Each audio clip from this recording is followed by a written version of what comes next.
This podcast is for SEO professionals, and each week, with the help of our wonderful guests, we discuss the important stuff that actually affects our careers and progression, but sadly often doesn't get talked about. You know, the invaluable soft and interpersonal skills that are often taken for granted, such as the skills we need for listening, time management, communication, and more. We also talk about the big issues that affect us and our careers, such as burnout, imposter syndrome, self-belief, saying no, plus other big issues and obstacles. With this podcast, we want to share knowledge on topics that unlock our listeners' true potential and enhance not only their careers, but all parts of their lives. So, are you ready to prioritize your own personal growth and career development? Then let's crack on with this week's episode. Hello, and a very warm welcome from the SEO Mindset podcast with your hosts, myself, Tasmin Suleiman, and my wonderful co-host, Sarah McDowell. We have episodes going out every Thursday, and this week, Sarah chats with Lily Ray about the importance of having curiosity in SEO and the benefits it can bring to the workplace. They discuss whether it's something that can be learnt, and Lily shares examples of how curiosity has really helped her in her career. Most of you will know who Lily is, but for those who don't, here's a little bit of an intro. Lily is the Vice President of SEO Strategy and Research at Amsive, where she provides strategic leadership for the agency's SEO client programs. Born from a family of software developers, web developers and technical writers, Lily brings a strong technical background, performance-driven habits and forward-thinking creativity to all the programs she oversees. Lily began her SEO career in 2010 in a fast-paced startup environment and moved quickly into the agency world, where she helped grow and establish an award-winning SEO department that delivered high-impact work for a fast-growing list of notable clients, including Fortune 500 companies. Lily has worked in a variety of verticals with a focus on retail, e-commerce, B2B, and CPG sites. She loves diving into the algorithm updates, assessing quality issues, and solving technical SEO mysteries. So I can see where the need for curiosity is really high because, you can't solve a mystery without some curiosity, can you? Before I play you the conversation, a reminder that if you are enjoying what Sarah and I are doing with the podcast, there are various ways that you can support us. One is by donating via the Buy Me a Coffee link, which is in the show notes, where you can give us a cheeky donation of £5, which will really help us with the podcast. Another way you can help us is by sharing. Share with anybody that you know who, for them, personal and professional development is really important, because the topics we cover are not just for the SEO industry, they're for a much wider audience. So if you are enjoying anything with the podcast, any particular episodes you love, please share far and wide. Anyway, now let's have a listen to Lily and Sarah.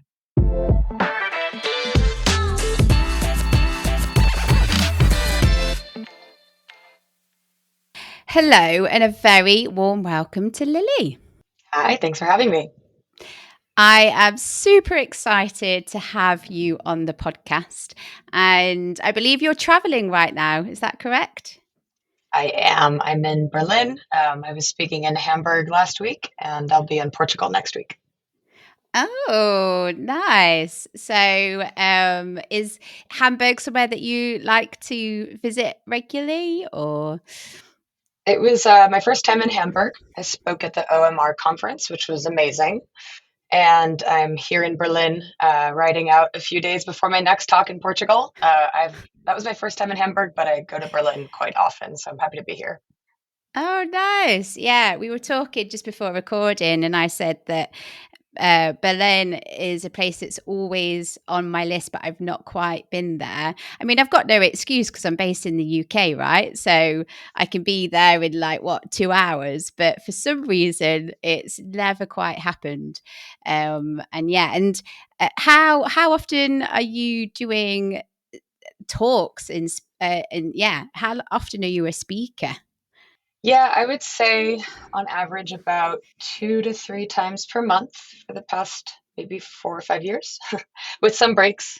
But definitely a lot of traveling. A lot of those talks are international, so that comes with all kinds of airports and packing and unpacking and traveling all over the place. So it feels like a lot. But yeah, that's been a big part of my life for the last few years.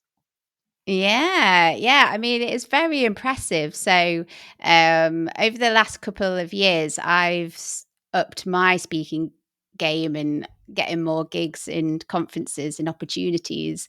But 2 to 3 a month, that is impressive. That is impressive. So yeah, and it's great that you get to explore at the same time, right? Do some speaking, but also explore.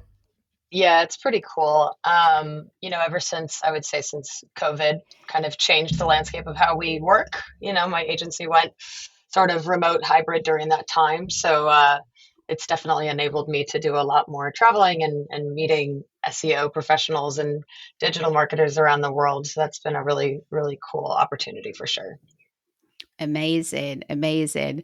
I mean, this might be a hard question, but of course, I mean, I don't know whether you'd answer Berlin to this, but where would be your go-to? So if you're recommending anyone to go and explore for the conference, but also the city or the place that you're exploring, is Berlin your go-to, or is there some other places? It really depends on the person and what they're into. Oh, true. I also moonlight as a DJ, so Berlin is kind of like paradise for people in the electronic music scene. That's why I come here so much. But I also spend a couple months every year in Buenos Aires, Argentina, when it's summertime down there and winter in New York. So that's a wonderful city as well. But in general, I mean, there's so many incredible places. I think like Spain, I love, Barcelona, Madrid are all amazing. I love Paris. London's Mm. awesome. Lots of different places. What came first, DJing or SEO? That is the big question.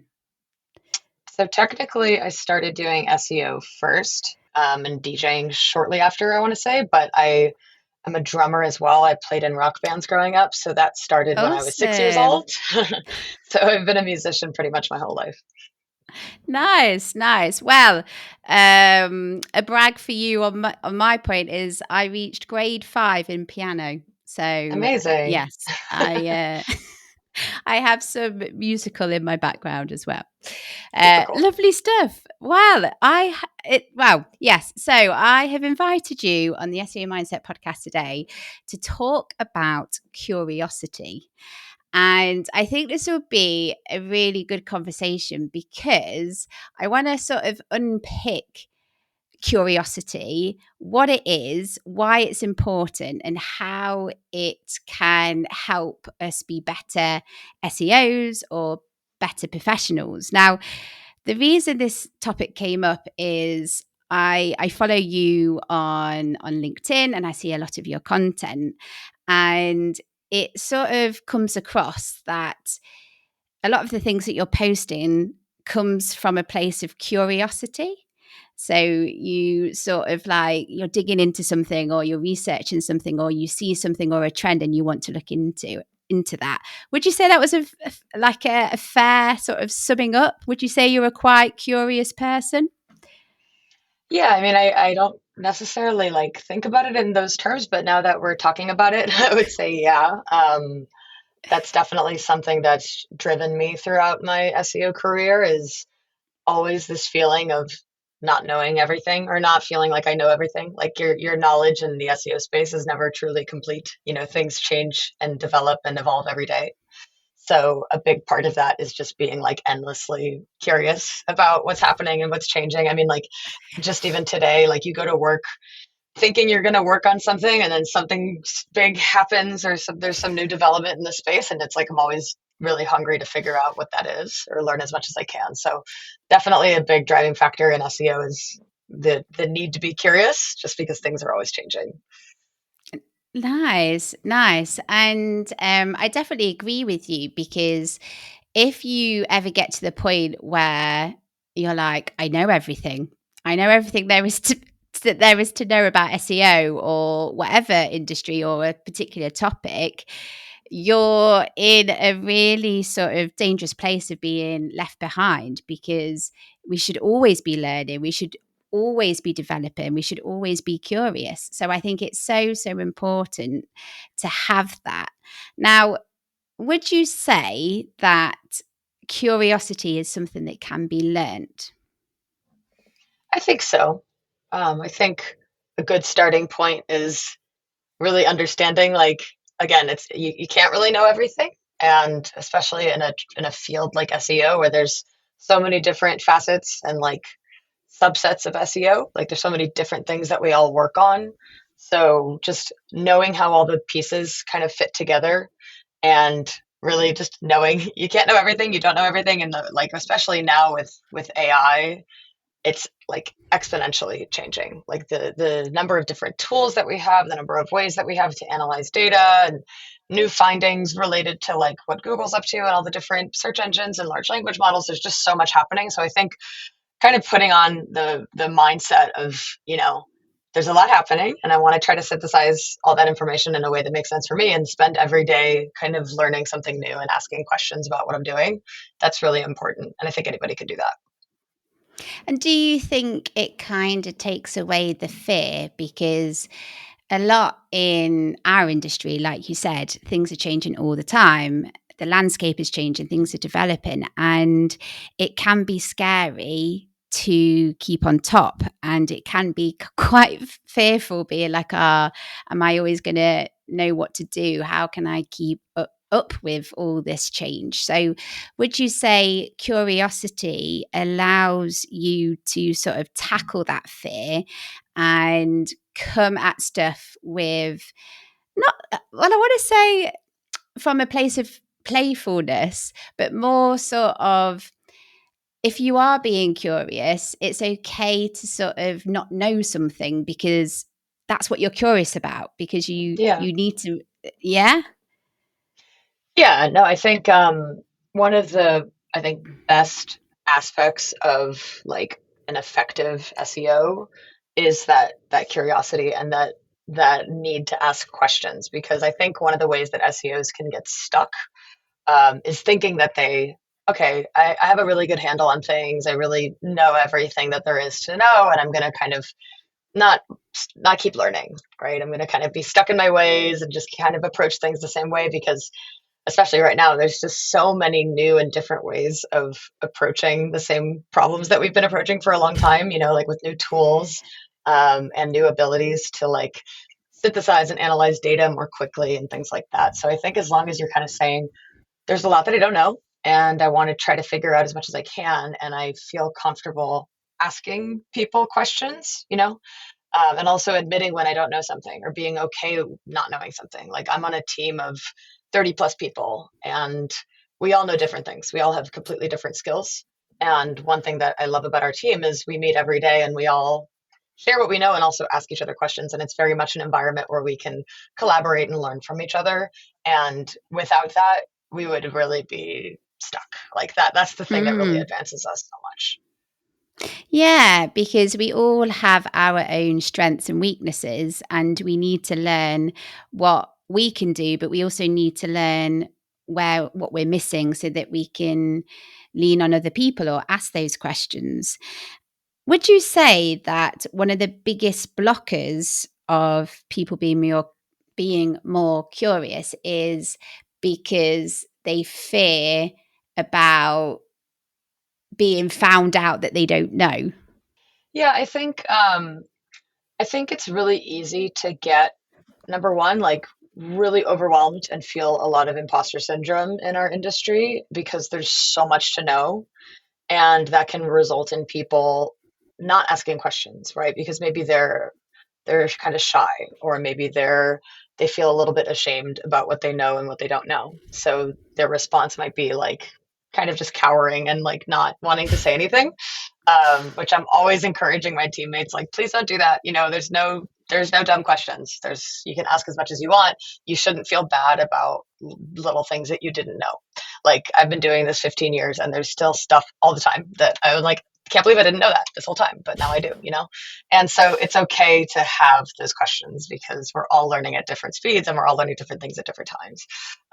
The other side to that is some people, especially people that have been working in this space for a long time, can develop this perspective of like there's so much new information coming out and maybe they're just tired and they don't they don't necessarily want to keep opening their mind to Mm. new like opportunities to learn new things, or especially with AI, it's just so overwhelming. There's so much happening so fast. I think some people can have a tendency to say like, I don't like this new thing. I'm going to keep doing things the way that I've always done them. And that can be a bit of a blocker as well. So I think, like we Mm. said before, like that understanding, like it's essential to SEO to be curious every day and try to learn new things every day because the industry just moves too quickly. It's not great to get stuck in your ways. And just because you are used to doing something in a particular way now doesn't mean that that is necessarily the right way, because things can change. You can change how you approach things. And arguably, are you saying that people should have the courage to do that more?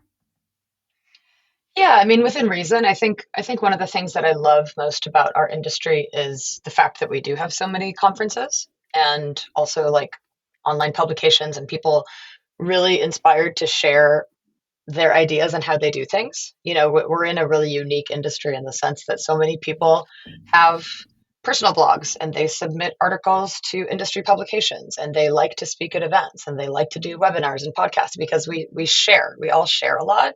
So I feel like, you know, there's so much opportunity to learn for free. And that's something that I think should make up a good maybe 20 or 30% of your time in the SEO space, is just hearing what other people have to say, hearing other people's approaches to things, because the reality is it's just there's just too much happening all at the same time for one person to be able to kind of conquer Mm. all those different areas of expertise. So yeah, I think that willingness to say like I I understand how I'm doing things, but maybe there's a better way to do them, or maybe somebody else has a different approach to doing the same thing, and maybe that's something that I want to try for myself. And there's no harm in trying, because you might try something and you might be like, okay, that works for that person, but I've tried it out and it doesn't work for me. But I can take certain elements from that and be inspired for next time. Or so I suppose just because you're trying new things, it doesn't mean that you're always going to take them on, but it's good to know what's out there and find what's right for you. Yeah.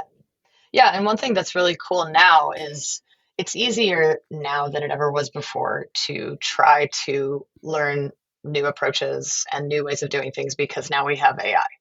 So I feel like, you know, ChatGPT or Perplexity or whatever you use as day to day as your favorite LLM of choice can walk you through steps in a way that we didn't have before. So, like, there's certain tools that I use in my day to day, like, for example, Power BI.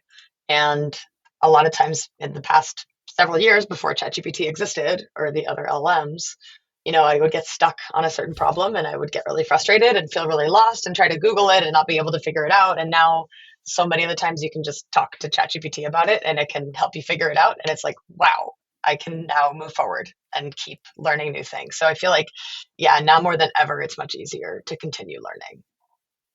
Okay, so we are due to take a break shortly, but I have very much enjoyed our conversation so far, and I am really hoping that listeners who have been a little bit nervous about being curious, or even didn't really think about this side of SEO, are starting to, open up and being like, yes, I need to be more curious. I need to do this.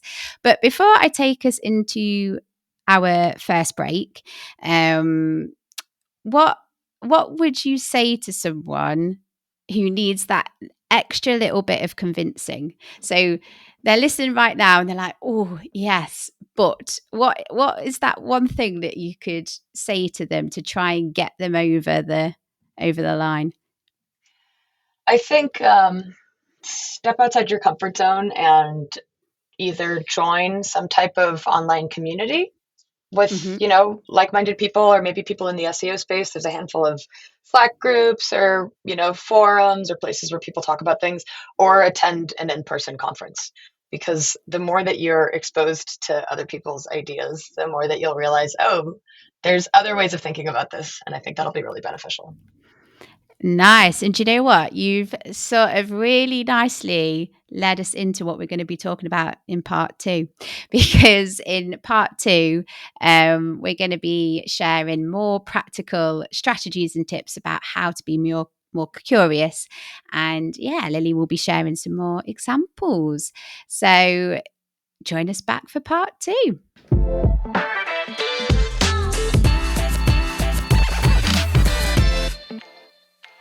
Hi, Tasmin here. Are you looking to take your career to the next level? Be more visible, earn more, but also take care of your well-being and have work-life harmony? Well, I can help you because I'm offering you a free 30-minute consultancy call. Together we can go through where you want to be and how to get there. Simply click on the link in the show notes, fill in a form, and I'll get back to you. Sarah here, just quickly popping on to let you know about how you can support the podcast, how you can support me and Tasmin. So first things first, we are set up on Buy Me a Coffee, which means you can give us a one-off donation. Thank you to everyone who has done that already. If you fancy doing that, the link is in the show notes and we'd be very much appreciative. And another way is help us spread the word. Get more people to know about the podcast. Tell your colleagues, friends, loved ones, hey, even your pets. Next time you're listening to an episode and you think someone would really love it, find the link and why not share it with them?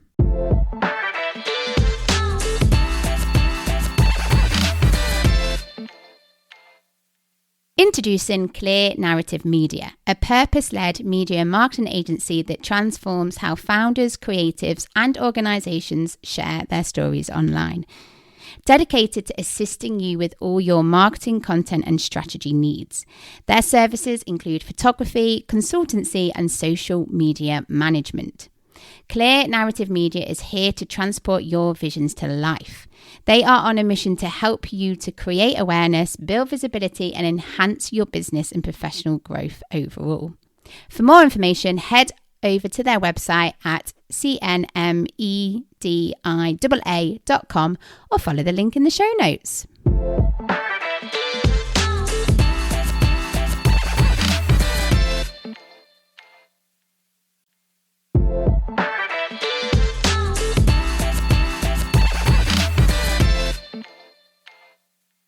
Lily, are you still with us? I am. We were just saying that it is very warm. Well, it's very warm in the UK, and I was just saying to Lily, I'm so hot right now because I've got a light facing me. All my windows are shut, and it is 22 degrees in the UK. So that is warm, and it's warm in Berlin as well. You were saying. It is. It's actually quite lovely. This city can get very dark and cold, so I am not complaining at all. Loving the heat right now. I do think everyone is in a good mood when the sun is out. For sure. I was actually in London a few weeks ago, and it was also quite warm, and it was a very different vibe than normal normal London experience, for sure. So does this mean that you are bringing the sun wherever you visit? It seems that you brought the sun to London, the sun to Berlin. Yeah, it kind of feels that way this year. I was in Argentina for 2 months, and it was perfect summer, temperatures every day. And since then, I've been quite lucky. I've been avoiding a lot of terrible snowstorms and rainstorms in New York, for sure. So let's just touch wood because we don't want to jinx ourselves now. Now that we've been saying all this lovely weather. Okay, so welcome back, listeners. So part two. So we've already covered curiosity and why we should be more curious. And hopefully we have empowered you to, be like, yes, I need to be more curious. It's quite hard to say curious so many times in a row. I'm getting... I'm stumbling across it each time I say it. But anyway, I will not derail the conversation. Lily, what would be really good is if you could share a real life example of where see, I did it again. Curiosity has helped you. Yeah, a few come to mind. One thing that I've done a lot throughout my career, especially as it relates to like articles that I've written and speaking engagements that I've done is when I'm when I want to know something about the state of the industry, I will conduct surveys. So I've done a few different surveys, more like formally, like using MTurk in the past, where I wanted to understand how like average people felt about different Google search features or how different people used Google. So I was able to get like, over 1,000 responses from just like people that fill out surveys. And then kind of like put together that data and put together some analyses about how people feel about different Google products and everything. So that's, one example of having kind of like, I think I know how people feel, but I want to back it up with data. And then also, there's ways to do that a little bit more informally on like whether it's X or LinkedIn. They have tools that you can use to run polls and surveys and everything. So whenever there's like a question I want to answer as part of my presentation or the article that I'm writing, I'll often do that just to get some data to back up my thoughts. Lovely, lovely. And I mean, I love a poll or a question. Whenever I see them popping up, I always like to get involved, or I do them myself. Bit of a question. How, because I'm very aware that we all have our own biases. So if you are getting data out there, how can you make sure that your own biases don't get in the way of how you're reading that data, if that question makes Hmm. sense? Yeah, I think that's a really big part of like how you have to structure polls and surveys because it's really easy to ask like leading questions, for example, or Mm. to survey a certain demographic that might be biased in a certain way. So just kind of making sure that you're setting up the survey in a way where again you have like a more objective panel of respondents, and then also trying to be neutral in how you ask the questions, not leading questions in any way, and or just understanding who your audience is. I think obviously when I do surveys with my followers on X, that's a very specific demographic of people, or when I do surveys on LinkedIn, it's most likely a bunch of SEO professionals and digital marketers, which could be skewed towards a certain demographic as well. So just kind of like if you are going to be doing a survey that could be a little bit biased, just making sure that you're clear about that when you present the data. That's really good feedback. Has anything ever like really shocked or surprised you? Because you said that you tend to do sort of surveys or polls when you want to, when you get a feeling that you think people will feel a certain way, but then you actually want to back it up with data. Have you ever been like shocked or surprised by anything that's come back? Yeah, I did a number of articles on Moz, on the Moz blog several years ago, where I asked questions and kind of overlaid the answers with the users' like age groups and demographics. So, like where they live and how old they are. And doing that type of analysis was really interesting because you can start to see trends and patterns about like how younger people feel about different Google search products compared to older users. And that's pretty fascinating because it actually aligns very closely with certain things that Google's sharing lately about how younger searchers use Google compared to older searchers and why Google is pivoting in a certain direction because, younger users are using products in certain ways and they're kind of investing more in that because that's the future. So I love to kind of overlay, yeah, my questions with different demographic data points. Yeah, that's really interesting. And my brain has just gone somewhere because I was speaking to my friend and he has um a daughter, a young teenager, and he was saying that it blew his mind because they get recommendations for places to eat when things go viral on TikTok. And we were talking about how bonkers that seemed to me. Like, don't get me wrong, I think I've been influenced in the past when like things have gone viral, but yeah, like there is a whole different generation to me that that has search behavior that is different to me, and of course that's going to be the way. But you were saying it was really weird because it was so popular and so viral when they went to this certain place. Like it could be in like the middle of nowhere, but all these people and a massive queue just forms for this place because it got really popular. And it just makes me think, yeah, you've got to know your audience, you've got to know behavior, right? Because we're all different. We're all different in how we do stuff. And that's not just based on age, that could be location or what we're into and things like that. Yeah, I mean, TikTok in particular is changing the name of the game in so many places Mm. and categories. Like, as we talked about before, I travel all the time. So, like, there will be, you know, I'll be in Paris and there's two ice cream shops, and one on the one side has no line, and the one on the right side has, 1,000 people in line. It's like, what's the difference? One was featured on TikTok, one went viral on TikTok. So it's funny because I don't really use TikTok as much. I'm a just the generation just above, I would say, where TikTok is super popular. And so it wasn't really part of my personal set of, favorite social media apps, but you can definitely see the influence that it's having on like so many like restaurants and bars and nightclubs and everything. So it's absolutely changing the way that people search. And there's so many other products too, where I feel like younger users are using search engines and apps in very different ways than older consumers for sure. So both me and my partner, we are millennials, but she has fully submerged herself into TikTok. She loves it, and there's so many times where she'll tell me some current affairs or "Have you heard about this?" I'm like, "Oh, where did you get that from?" And she'll be like, "TikTok." Of I'm course. like, "What? Is that a reputable source, babe?"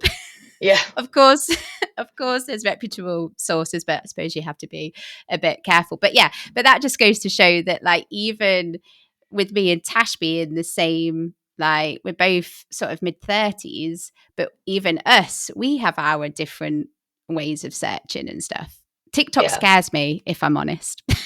I don't know Yeah, if I know. I mean, I mentioned before, like the generational divide, but it's true that, millennials and older generations are absolutely using it too. And that's, I would say, one of the biggest opportunities as far as like companies that have maybe lost traffic and visibility from search engines like Google.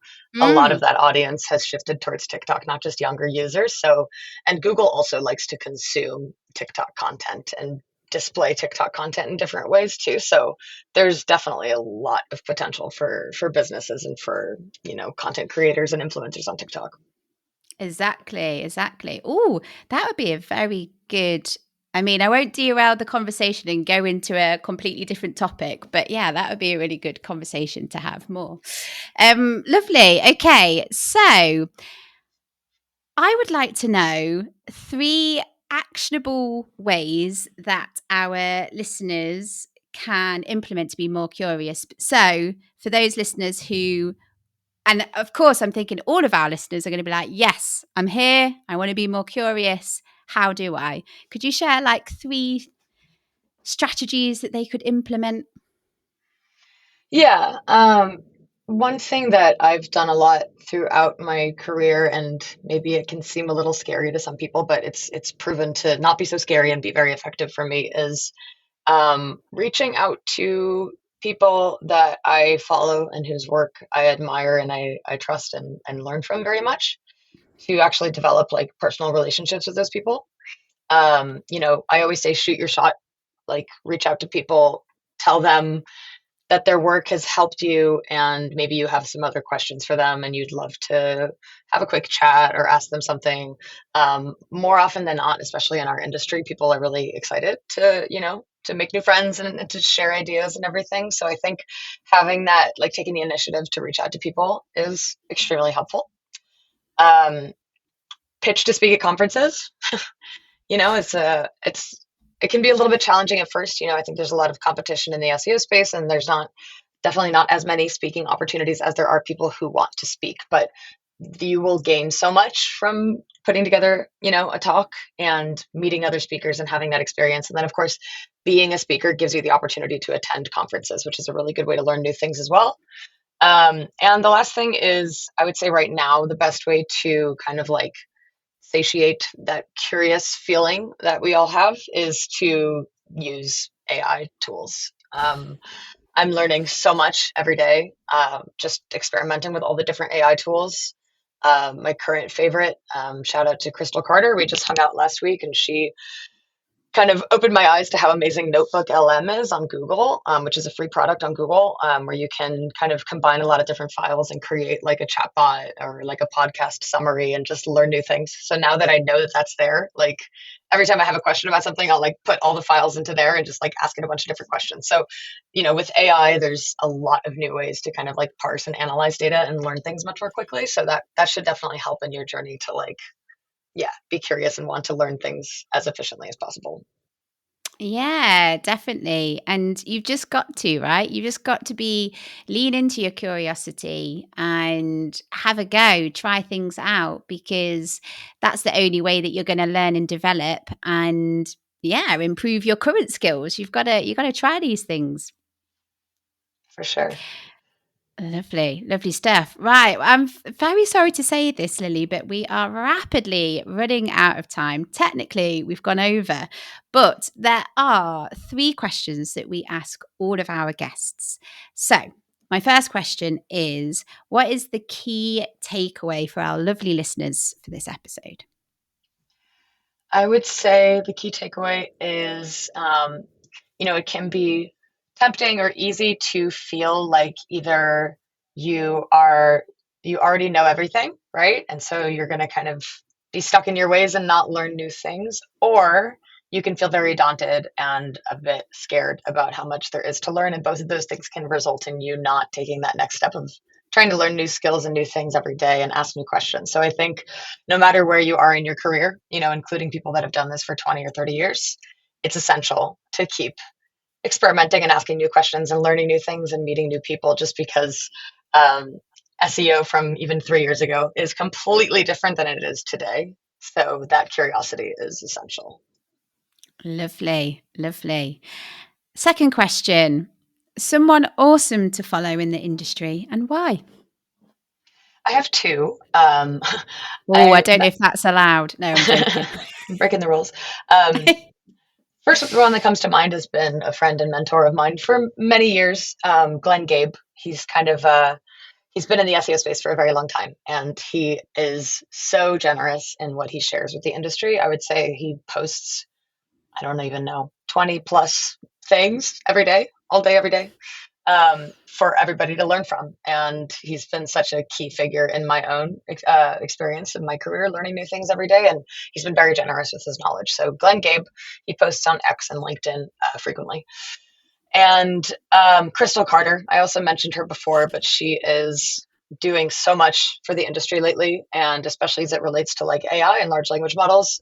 She's been doing a lot of talks and podcasts and conference talks and everything, and sharing her knowledge as well. So definitely pay attention to what she's up to. Awesome. I'll make sure that I'll pop the links to those people in the show notes. Well, that's it, Lily. That is time, unfortunately. But thank you so much for joining me today and having this wonderful conversation. This is going to be very valuable for our listeners. So a big thank you for you. Big thank you to you. I'm getting stuck on my words again, aren't I? Thank you for having me. It was a lot of fun. Lovely stuff. And if people want to, people in our industry are gonna know about yourself, Lily. But just as a reminder, where is best for people to follow, read content that you're doing, keep up to date with different bits and bobs that you're posting? Yeah, so every day I post on X and Blue Sky many times every day, most days. And I try to do at least, a few times a week, I'll post on LinkedIn as well. Lovely stuff. How are you finding Blue Sky? It's a baby Twitter, but a lot of my favorite people in the industry have moved there. So I like the quality of the conversations that are happening there. Someone told me it's Blue Sky is old school SEO Twitter back in the day. Yep, definitely feels like that. Wonderful stuff. Well, I'll make sure that all your links are in the show notes. And yeah, fabulous. And the only left thing for me to say is if you enjoy what me and Tasmin are doing with the podcast, you can support us. We are set up on Buy Me a Coffee, which means that you can give us a one-off donation, and that would be lovely. And word of mouth is probably one of the best ways to spread news about a podcast. So the next time you're listening to an episode, or maybe you're listening to this episode right now and you're thinking, crikey, such and such a person would love this content, they need to learn it, just find the link to the episode, find your friends and share it with them. And until next time, look after yourselves and yes, enjoy the next episode.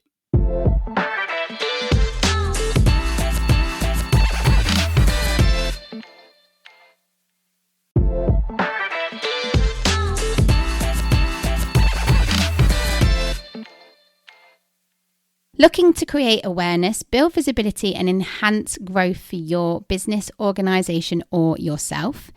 Introducing Clear Narrative Media, a purpose-led media and marketing agency that transforms how founders, creatives, and organizations share their stories online. Dedicated to assisting you with all your marketing, content, and strategy needs. You can find them on all social media platforms and online at cnmediaa.com or follow the link in the show notes.